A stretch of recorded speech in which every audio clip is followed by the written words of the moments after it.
အားလုံးပဲမင်္ဂလာပါရှင်ဒါလေးကတော့ကစုံလာပြီးနေ့လေးမှာတမီလေးနဲ့တူတူပွဲစည်းတန်းရှောက်လိုက်တာပဲဖြစ်ပါတယ်ရှင်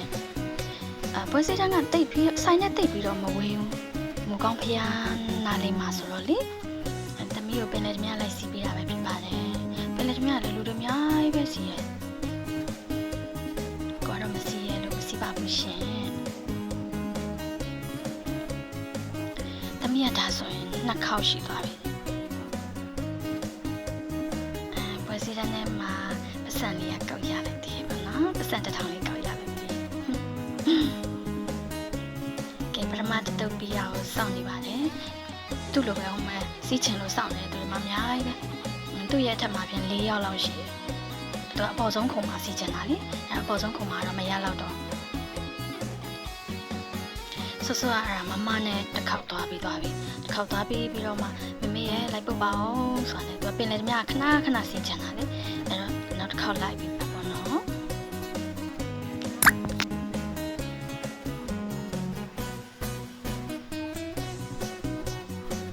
ကဲနေရတော့ရတော့ပါပြီဒါပေမဲ့သူက၄ခုမြောက်ကိုရတာအပေါ်ဆုံးမှာမရလို့သူမျက်နှာကတိတ်ပြီးတော့မကြည့်ဘူးပေါ့နော်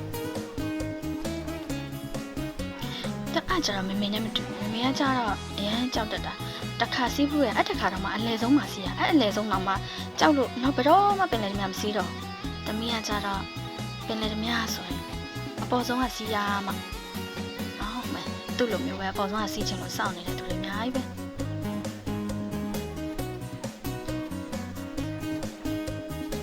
သူများတွေကကြောက်လို့អော်ကြတာပေါ့သူကဖက်လုံးဝမអော်သူအပေါ်ဆုံးစစ်မှာတော့မអော်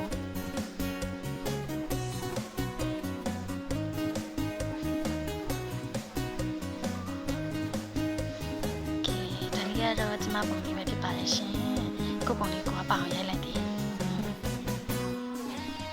ပဲစရင်ခဏပအောင်မယ်ရှင်လူကတော့တော်တော့စီရရန်ကုန်မန္တလေးလမ်းဘေးဆိုတော့ကားတွေကောဆိုင်ကယ်တွေရောလူတွေရောဆိုတော့ပို့ပြီးတော့ရှုပ်တာပေါ့ကဲပြန်ပါပြီရှင်ဟိုးရှစ်ဆိုင်ဘဝလေးရဲ့ကျမဆိုင်ပဲဖြစ်ပါတယ်ရှင်ဝိစုံလေးတွေလာပြီးအပ်လို့ရပါတယ်